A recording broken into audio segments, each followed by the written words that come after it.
क्या आपने कभी ऐसी जगह का नाम सुना है जहां कदम रखते ही इंसान नहीं उसकी किस्मत अंदर चली जाती है? एक पुरानी हवेली, दिल्ली के एक कोने में। लोग कहते हैं जो भी वहां गया है वो वापस तो आया, लेकिन पहले जैसा नहीं रहा। आज 4 दोस्त उस हवेली में कदम रख रहे हैं। अर्जुन, राजेश, विकास और काजल। हाथ में कैमरा है, टॉर्च है, पर ये किसी चीज को देखने नहीं आए। ये उस राज को सामने लाने आए हैं जिसे सालों से अंधेरे ने छुपा रखा है। अगर दिल कमजोर हो तो ये वीडियो यहीं बंद कर दो, क्योंकि आज सिर्फ कहानी नहीं चलेगी, आज अतीत का डर जागने वाला है। और याद रखना, डर असली नहीं होता जब तक वो तुम्हारे पीछे ना खड़ा हो। हेलो दोस्तों, आप सुन रहे हैं खूनी डायरी। कहानी आगे बढ़ने से पहले मैं आपसे एक बात कहना चाहता हूं। हॉरर कहानियां आपने बहुत सुनी होंगी, लेकिन इस कहानी में कुछ अलग है। यहां सिर्फ डर नहीं मिलेगा, बल्कि वो एहसास भी जो अंधेरे में साथ साथ सांस लेता है। वो खामोशी जिसमें आवाज छुपी होती है, और वो परछाइयां जो दीवार से चिपक कर आपको तकती रहती हैं। तैयार हो जाइए, क्योंकि खूनी डायरी का हर पन्ना किसी न किसी राज और किसी न किसी लाश से जुड़ा हुआ है। अगर हिम्मत है तो चलिए बिना देरी किए बढ़ते हैं कहानी की तरफ। अरुण एक बहुत ही सीधा साधा और शांत स्वभाव का लड़का दिल्ली के एक छोटे से घर में रहता था। उसकी मां का देहांत तब हो गया था जब वो केवल 10 साल का था। उस दिन के बाद से ही उसके पिता की हालत भी ठीक नहीं रहती थी। पिता अक्सर चिंता में कहते, बेटा मुझे डर लगता है, मेरे जाने के बाद तू क्या करेगा? अरुण हर बार मुस्कुराकर जवाब देता, पापा जब तक आप मेरे साथ हो मैं अकेला नहीं हूं, आप ठीक हो जाओगे, सब ठीक हो जाएगा। अरुण के 3 सबसे करीबी दोस्त थे। राजेश समझदार और गंभीर विचारों वाला, विकास मजाकिया और हर वक्त हंसाने वाला, काजल सीधी साधी, शांत और दिल की साफ। ये चारों बचपन से साथ बड़े हुए थे। पढ़ाई में मन नहीं लगता था, इसलिए सबने मिलकर एक YouTube चैनल बना लिया। इनका शौक था हॉरर स्टोरी वीडियो बनाना, गांवों की कहानियां, भूतिया किस्से, रहस्यमयी घटनाएं, यही सब। लेकिन इन्हें क्या पता था कि एक दिन ये हॉरर वीडियो सिर्फ वीडियो नहीं रह जाएंगे, बल्कि उनकी जिंदगी की सच्चाई बन जाएंगे। एक दिन सब साथ बैठे चैनल के लिए नए कंटेंट पर सोच रहे थे। तभी विकास बोला, क्यों ना इस बार असली लोकेशन पर शूट करें, कोई पुरानी हवेली या गांव? काजल ने तुरंत मना किया, नहीं, सुना है असली जगहों पर शूट करना खतरनाक हो सकता है। लेकिन राजेश बोला, यह मौका है चैनल को बढ़ाने का, अगर असली लोकेशन मिल गई तो वीडियो धमाका कर देगा। अरुण चुप था, पर अंदर अंदर उसे भी लग रहा था कि कुछ बड़ा होने वाला है, कुछ ऐसा जो उनकी जिंदगी हमेशा के लिए बदल देगा। एक दिन अचानक राजेश को एक पुरानी अखबार की कटिंग मिलती है। उसमें लिखा था, नरौली गांव, 15 साल पहले एक हादसे के बाद पूरा गांव खाली, आज भी कोई वहां नहीं जाता। विकास ने जोश में कहा, बस यही लोकेशन चाहिए, असली, डार्क और डरावनी, यहीं शूट करेंगे। काजल घबरा गई, लेकिन वहां कोई क्यों नहीं रहता? अखबार में कारण लिखा है क्या? राजेश बोला, शायद आग लगी थी, शायद कुछ और, पर असली सच कोई नहीं जानता। अरुण कुछ पल सोचता रहा, फिर बोला, अगर हम जाएंगे तो मिलकर जाएंगे, चाहे जो हो, एक दूसरे का साथ नहीं छोड़ेंगे। चारों ने सिर हिला दिया, निर्णय हो चुका था। चारों एक बाइक और एक स्कूटी पर कैमरे, ट्राइपॉड और टॉर्च लेकर निकल पड़े। जैसे जैसे दिल्ली की रोशनी पीछे छूटती गई, आगे का रास्ता और सुनसान होता गया। पेड़ों की टहनियां सड़क के ऊपर ऐसे झुकी थीं जैसे किसी दानव ने अपने हाथ पसार दिए हों। कभी कभी महसूस होता था कि कोई पीछे देख रहा हो, पर मुड़ने पर बस अंधेरा ही मिलता। काजल बोली, मुझे लग रहा है कोई हमें फॉलो कर रहा है। विकास हंसकर बोला, अगर भूत दिख जाए तो उससे चैनल सब्सक्राइब करवा लेना। हंसी के पीछे भी एक बेचैनी थी, जैसे हवा खुद ये कह रही हो, वापस चले जाओ।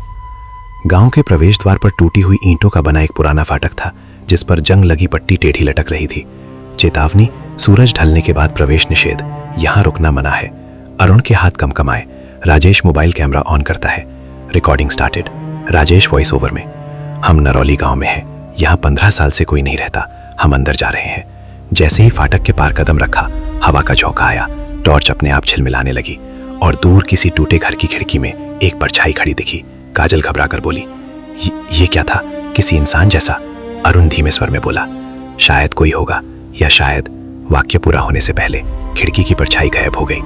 गांव के बीचों बीच एक सूखा हुआ पुराना कुआं था। उसके चारों ओर काले स्याह हाथों जैसे निशान पड़े थे, पुराने लेकिन जैसे आज भी ताजा हों। विकास कैमरा नीचे करता है। दोस्तों, इस कुएं से नीचे से आवाज आ रही है। नीचे से एक धीमी सी फुसफुसाहट। कौन है उधर? काजल पीछे हटती है। अरुण, हम वापस चलते हैं, अभी यहीं से लौट चलते हैं। लेकिन तभी कुएं से हवा का एक झटका उठा और किसी बच्चे की हंसी गूंज उठी, एकदम साफ, बहुत पास से। हा हा हा। कुएं से उठती हवा के बीच अरुण को पत्थरों के ढेर के पास कुछ चमकता हुआ दिखा।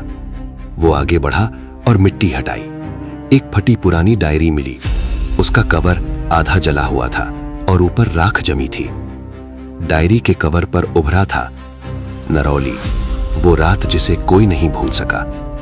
अरुण के हाथ कांपने लगे। राजेश ने टॉर्च पकड़ी और उसके पन्ने खोलने लगा।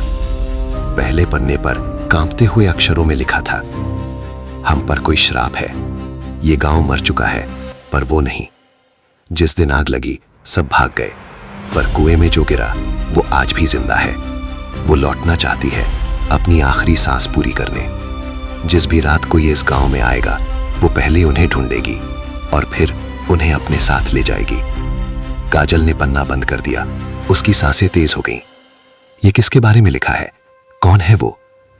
इसके नीचे स्याही में एक नाम धब्बों में फैला हुआ था, आर्या। जैसे ही नाम पढ़ा गया, कुएं से फिर वही आवाज आई, आर्या, आर्या। लौट आई। कुएं में सिर्फ पानी नहीं, एक आत्मा कैद है। उसे मोक्ष चाहिए, पर मोक्ष नहीं मिल रहा। वो उन लोगों को बुलाती है जो उसे सुन सकते हैं। उसे वही पसंद आते हैं जो डरते नहीं। जो कैमरा लेकर आते हैं वो कभी लौट नहीं पाते। विकास ने घबरा कर कैमरा बंद करने की कोशिश की, लेकिन स्क्रीन अपने आप चालू हो गई। रिकॉर्डिंग शुरू। कोई बटन नहीं दबाया गया था, फिर भी कैमरा रिकॉर्ड कर रहा था। डायरी का आखिरी पन्ना सबसे डरावना था। सारे शब्द बिखरे हुए, जैसे किसी ने भागते भागते लिखे हों। अगर कोई ये पढ़ रहा है तो तुरंत निकल जाओ, वो जाग चुकी है। उसके कदमों की आहट सुनाई पड़े तो पलट कर मत देखना। कोई भी पलट कर नहीं लौटा। अगर वो तुम्हारा नाम ले ले तो समझो तुम उसके हो चुके हो। उसके नीचे खून जैसे धब्बों में लिखा था, जो आया वो गया नहीं। अचानक कैमरे की स्क्रीन पर गड़बड़ी होने लगी और रिकॉर्डिंग में कुएं की तरफ कुछ हिलता हुआ दिखाई दिया। फिर स्क्रीन पर एक पल के लिए एक चेहरा झलकता है, फीका, आधा जला हुआ, सफेद आंखें और एक आवाज जो चारों के कानों में गूंजी, अरुण। अरुण सन रह गया। उसका नाम किसी ने पुकारा था। काजल चिल्लाई, भागो यहां से। कुएं से भागते भागते चारों एक पुराने जले हुए मकान के सामने आकर रुक जाते हैं। मकान की दीवारों पर काली राख चिपकी हुई थी, जैसे आग कल ही लगी हो। टूटी खिड़कियों में अंदर का अंधेरा ऐसा लगता था जैसे कोई खड़ा होकर देख रहा हो। काजल धीरे से फुसफुसाती है, यही घर है, मुझे यही सबसे ज्यादा डर लग रहा है। राजेश कैमरा ऑन करके रिकॉर्ड बोलता है, अगर कुछ मिला तो ये एपिसोड वायरल हो जाएगा। लेकिन उन्हें नहीं पता था, वायरल होने से पहले ये रहस्य उन्हें निगलने वाला है। वे घर के भीतर प्रवेश करते हैं। जैसे ही कदम अंदर बढ़ते हैं, मंजिल पर पुरानी लकड़ियों की चरमराहट गूंजती है। ऐसा लगता है जैसे घर खुद चेतावनी दे रहा हो। अंदर एक कमरा था जिसकी दरवाजा बाहर से नहीं, अंदर से बंद था। साफ महसूस हो रहा था कि कोई कभी बाहर नहीं आया, बल्कि किसी को अंदर कैद किया गया था। दरवाजे पर नाखूनों के निशान थे, जैसे किसी ने जोर जोर से खरोच कर बाहर निकलने की कोशिश की हो। और दरवाजे पर उभर कर लिखा था, आर्या अंदर है। काजल की आंखों में आंसू आ गए। हम वापस चले अरुण, प्लीज। लेकिन अरुण जैसे किसी खिंचाव में था, जैसे कोई अदृश्य हाथ उसे अंदर आने को बुला रहा हो, नाम लेकर। अरुण, अरुण। आवाज फिर आई, सीधे कमरे के अंदर से। राजेश कांपते हाथों से कुंडी खींचता है। जैसे ही दरवाजा खुलता है, एक बर्फ जैसी ठंडी हवा बाहर निकलती है। कमरे के अंदर अंधेरा है। टॉर्च की रोशनी जैसे अंदर जाते ही बुझने लगती है। कमरे में एक टूटी कुर्सी, जमीन पर जंजीरें और बीचों बीच एक पुराना आईना रखा था। आईना टूटा नहीं था, मगर उसकी सतह काली थी। इतना काली कि उसमें चीजें दिखती नहीं, छिपते हुई महसूस होती थी। अरुण आईने के पास पहुंचा और जैसे ही रोशनी पड़ी, आईने में उनका पूरा समूह नहीं, सिर्फ 3 लोग दिख रहे थे। किसी की झलक गायब थी। विकास हिचकिचाकर बोला, ये क्या मतलब है? हम 4 हैं, लेकिन दिख 3 रहे। आईने में जो नहीं दिख रहा था वो था अरुण। अचानक आईने की काली सतह पर धुआं सा बनने लगा। उस धुएं में एक चेहरा उभरने लगा। जली हुई त्वचा, सफेद आंखें और फटे होंठ जिनसे आवाज निकली, तुम लौट आए अरुण, मेरी आखिरी सांस पूरी करो। अरुण पीछे हटना चाहता है, लेकिन उसके पैर जमीन में जैसे जड़ जाते हैं। आर्या की परछाई आईने से बाहर आने लगती है, जैसे वो सच में वापस लौट रही हो। दीवारों पर हाथों के निशान उभरने लगते हैं, जंजीरें अपने आप धड़कने लगती हैं और कमरे का दरवाजा जोर से बंद हो जाता है। अब सब अंदर बस चुके थे और आईने की सतह से आर्या का पूरा शरीर बाहर निकल रहा था। धीरे धीरे कदमों की आवाज गूंजते हुए ठक ठक ठक वो पास आ रही थी। आईने से बाहर आती आर्या रुकती है। उसका चेहरा काजल की ओर मुड़ता है, आंखें सफेद, जैसे किसी के अंदर का अंधेरा देख रही हो। काजल के कदम पीछे हटते हैं, उसकी सांसें भारी होने लगती हैं, जैसे हवा भी उसके खिलाफ हो। आर्या के होंठ हिलते हैं। तुम सबसे पहले कहीं थी, अब तुम वापस चलोगी मेरे साथ। काजल कांपते हुए बोलती है, मैंने क्या किया? मैं तुम्हें जानती भी नहीं। आर्या की आवाज कमरे में नहीं, काजल के दिमाग के अंदर गूंजती है। किसने कहा कि मैं तुम्हें नहीं जानती? अचानक काजल की गर्दन पर जंजीरें निपटने लगती हैं। जंजीरों का सिरा अपने आप हवा में उठता है, जैसे कोई अदृश्य हाथ उन्हें पकड़ रहा हो। काजल चीखती है। राजेश और विकास जंजीरें खोलने की कोशिश करते हैं, लेकिन जंजीरें जलने लगती हैं, मानो छूने पर हाथों को काट रही हों। अरुण चीखता है, आर्या उसे छोड़ दो, ये क्या चाहती हो तुम? आर्या धीरे से फुसफुसाती है, जो मेरे साथ हुआ वही सबके साथ होगा। एक एक करके दीवारों पर काले हाथों की आकृतियां बनने लगती हैं। वे दीवारों से अलग होकर जमीन पर उतरती हैं। परछाइयां जिनका कोई शरीर नहीं, सिर्फ रूप। एक परछाई काजल की ओर बढ़ती है। उसकी उंगलियां लंबी और टेढ़ी, जैसे हड्डियां बाहर निकलकर उगाई हों। परछाई काजल के चेहरे पर हाथ रखती है और काजल की आंखें धीरे धीरे पूरी सफेद होने लगती हैं। काजल की आवाज बदल जाती है। अब वो काजल नहीं, जैसे कोई और बोल रहा हो। दरवाजा मत खोलना, वरना हम सब कभी नहीं लौटेंगे। अरुण आगे आता है। उसकी आंखें डर से भरी हैं, लेकिन कुछ है जो उसे पीछे नहीं हटने देता, जैसे उसका और आर्या का कोई छिपा रिश्ता हो। अरुण चिल्लाता है, आर्या तुम काजल को क्यों चाहती हो? उसे क्यों ले जा रही हो? आर्या का चेहरा मुड़कर अरुण की तरफ देखता है, क्योंकि उसे मेरी मौत पता है। उसे वो जानता है जो तुमसे छिपा है। ये सुनकर सब रुक जाते हैं। काजल जमीन पर गिर जाती है, सांस टूट टूट कर चल रही है। काजल के हाथ जमीन की तरफ बढ़ते हैं और फर्श पर उंगली से एक निशान खींचती है। वो लकड़ी की टाइल हिलती है। फर्श के नीचे कुछ है, जैसे कोई तहखाने का रास्ता। राजेश टॉर्च डालता है। नीचे एक पुरानी सीढ़ियां अंधेरे में उतरती हुई, और नीचे से आवाज आती है, सभी सवालों के जवाब नीचे हैं, आखिरी सच वहीं दफन है। आर्या धीरे से मुस्कुराती है, चलो अरुण सच देखने। अरुण फर्श हटाता है और नीचे अंधेरे में जाती पुरानी सीढ़ियां दिखाई देती हैं। लकड़ियों में दीमक लगी थी।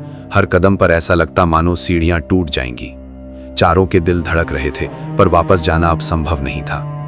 नीचे पहुंचते ही एक पुरानी बदबू कमरे में तैर रही थी, जैसे नमी, धुआं और किसी अधूरे राज की गंध। दीवारों पर जलने के निशान थे और बीच में एक टेबल जिस पर कुछ रखा था। राजेश धीरे से बोलता है, वो क्या चीज है? टॉर्च की रोशनी पड़ी। वहां एक पुराना वीडियो कैमरा रखा था, धूल से भरा, लेकिन जैसे किसी ने आज ही छोड़ दिया हो। अरुण ने कैमरा उठाया। जैसे ही उसने ऑन करने की कोशिश की, कैमरा खुद ब खुद चालू हो गया। स्क्रीन पर पुराने वीडियो की नीली लहरें झिलमिलाईं। रिक 15 साल पहले की रिकॉर्डिंग। फ्रेम हिल रहा था, किसी के भागते हुए हाथ में था। वीडियो में वही घर, वही कुआं और चीखें। फिर एक लड़की नजर आई, आर्या। उसकी उम्र लगभग काजल जितनी ही रही होगी, डरी हुई, कांपती हुई। वीडियो में एक आदमी चीख रहा था, आर्या को मत छुड़ाओ, वो वापस आएगी, वो सबको ले जाएगी। आर्या की चीख, मुझे मत धक्का दो। और फिर अचानक कैमरा गिरता है, फ्रेम घूमता है और दिखता है कि आर्या कुएं की तरफ धक्का खाकर गिर रही है। वीडियो का आखिरी हिस्सा सबसे खतरनाक था। कुएं के अंदर काला अंधेरा, पर उसमें सिर्फ सन्नाटा नहीं था। एक आवाज आई, बहुत धीमी पर बहुत साफ। मैं मरना नहीं चाहती थी। अब कोई भी यहां आएगा वो मेरी जगह लेगा। कैमरा वहीं रुक जाता है, स्क्रीन फ्रीज, बल्कि ऐसा लगा जैसे पीछे से कोई कैमरे को पकड़ रहा हो। अचानक तहखाने की सभी टॉर्चें बुझ गईं। कमरे में सिर्फ कैमरे की नीली स्क्रीन चल रही थी। काजल धीमे स्वर में बोली, ये हादसा नहीं था, किसी ने आर्या को मारा था। राजेश जोड़ता है, और अब वो चाहती है कि उसकी जगह कोई और ले। आर्या की आवाज फिर सुनाई देती है, अब कैमरे से नहीं, उनके पीछे से। काजल, तुम मेरी जगह बनोगी। सन्नाटा फट गया। काजल चीख पड़ी। अरुण कैमरे को ऊपर उठाता है और रिकॉर्ड ऑन करता है, लेकिन स्क्रीन पर वो नहीं जो सामने था, बल्कि जो होने वाला था दिखाई देने लगता है। काजल कुएं के किनारे खड़ी, राजेश और विकास बेहोश पड़े, अरुण अकेला और आर्या उसके पीछे। जैसे कैमरा भविष्य दिखा रहा हो, जैसे मौत पहले से तय हो। तहखाने में अंधेरा और ज्यादा घना हो गया था। आर्या की परछाई काजल के सामने खड़ी थी। काजल की आंखें सफेद होने लगी थीं, जैसे वो धीरे धीरे आर्या की कैद में जा रही हो। लेकिन तभी काजल अपने सिर को पकड़कर घुटनों के बल बैठ जाती है। उसके कानों में आर्या की फुसफुसाहट, तुम मेरी जगह बनोगी, तुम मेरी तरह मरोगी। काजल की आवाज टूटते हुए निकली, नहीं, मैं तेरी तरह खत्म नहीं होंगी, मैं तू नहीं हूं। उसके भीतर कुछ टूटता है, जैसे आत्मा खुद को आर्या के कब्जे से छुड़ा रही हो। काजल कांपते हुए कैमरा उठाती है और आर्या पर रोशनी डालती है। आईने की सतह फिर से धुंधली होती है और उसमें सच्चाई दिखाई देती है। आईने में आर्या का बचपन, हंसती हुई, गांव में रहती हुई, फिर वही आदमी जो चीख रहा था, और फिर वो नामांकित रात जिसमें आग लगाई गई। फिर पता चलता है आर्या की मौत हादसा नहीं थी। गांव ने उसे चुड़ैल कहकर कुएं में धक्का दिया था। वो निर्दोष थी। अरुण फुसफुसाता है, तो वो बुरी नहीं, उसको गलत समझा गया था। राजेश, उसके श्राप का कारण बदला है, बुराई नहीं। काजल हिम्मत जुटाकर आर्या के सामने खड़ी होती है। उसके पांव कांप रहे थे, दिल तेज धड़क रहा था, लेकिन वो पीछे नहीं हटती। काजल, आर्या, अगर तुझ पर जुल्म हुआ था तो हमसे बदला क्यों? हमने तुझे नहीं मारा, हम तुझे मुक्त करने आए हैं। आर्या का चेहरा बदलता है, गुस्सा कम होता है, दुख उभरता है, उसकी सफेद आंखों में आंसू चमकते हैं। आर्या, मुझे शांति चाहिए, बदला नहीं। मुझे कोई चाहिए जो कहे कि मैं गलत नहीं थी। काजल कांपते हाथों से आगे बढ़कर कहती है, तू गलत नहीं थी आर्या, तेरे साथ गलत हुआ था।